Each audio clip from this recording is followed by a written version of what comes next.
Hello guys दर्शन नमस्ते स्याहार हामी त चट्टसँगले लोकल कुखुराको है यहाँ फ्राई गरिनेछ। यो चाहिँ एकदम लोकल सेकिने कुखुराको मासु हो है। यो चाहिँ लगभग त्यत्रो ठुलो पनि होइन, सानो सानो थियो है। चट्ट हामी चाहिँ मासु सासु बनाइदिएछ। अब यो हाम्रो विशेष गरेर चाहिँ हाम्रो क्याम्प हो है। यस्तो छ हाम्रो त चट्टसँगले किचन, यसको अगाडिपट्टि चाहिँ हाम्रो बेडरुम छ है। यस्तै छ हाम्रो लाइफस्टाइलहरू, यसरी चलिरहेछ जिन्दगी है। त हामी चाहिँ अहिले जङ्गलमा छौँ है काम गर्दै। जिन्दगी चलाउनु गाह्रो छ गाइस हो। हाम्रो चाहिँ यस्तो छ हाम्रो किचन हो यो चाहिँ। उतापट्टि चाहिँ लाइट बलेकोमा चाहिँ हाम्रो बेडहरू छ।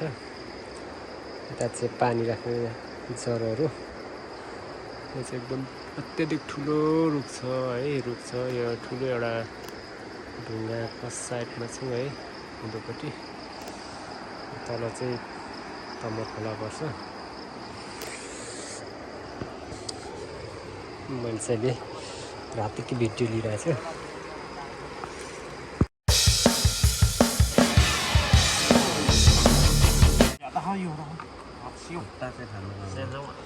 ल गाइस हाम्रो चाहिँ यहाँ लोकल कुखुराको भुटान सुरु भयो। चेस चेस चेस दाइले पारेर ल्याइदिनु भएको। हाम्रो दाइलाई धेरै धेरै धन्यवाद। उहाँले यहाँ हाम्रो कुकम्यान हुन्छ भाइ चाहिँ एकदम खतरा बनाएको छ। मलाई चाहिँ लोकल माल हो। लोकल एकदम यो स्याक किने कि के अरे दाइ। लोकलको पनि अझै प्योर। यो चाहिँ पाङ्रा पो रहेछ। पाङ्रा कि के हो यो? यो चाहिँ सेजवा। यो पनि लोकल सेजवा। लोकल हो, सबै लोकल एकदम अर्ग्यानिक है।